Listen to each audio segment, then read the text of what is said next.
Google just launched the IDE that everybody thought was fake.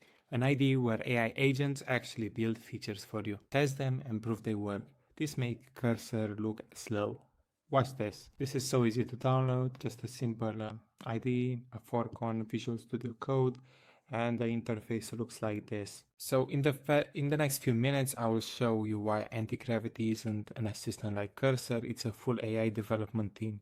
And what I mean by this is that it's planning, building, testing, verifying, and yes, doing things Cursor can't even try. I want to show you the current project I run so we don't wait for the entire process to happen.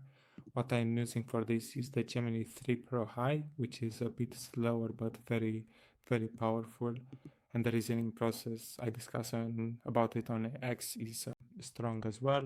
And for the conversation mode, I always use the planning one. The fast could be good, but not for the type of task that I'm trying to achieve. The first prompt looked like this: build a dashboard with a Node.js API for a React and a React UI for ticket sales.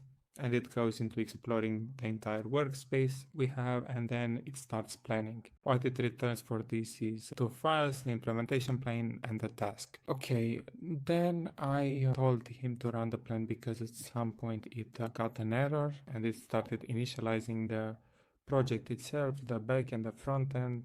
I write some continue prompts from the time when it crashes, but the project was completed in one shot. So from the implementation and tasks to everything. Also a powerful feature that it has is for front end, and what it actually did for this is using the browser automation feature it has.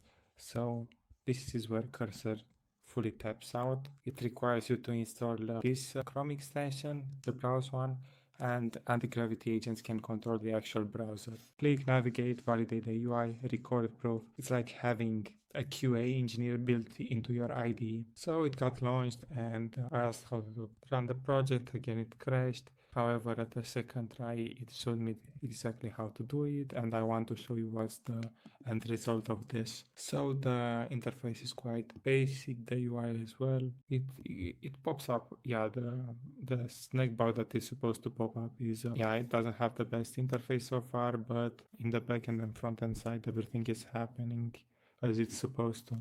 So the app is fully working.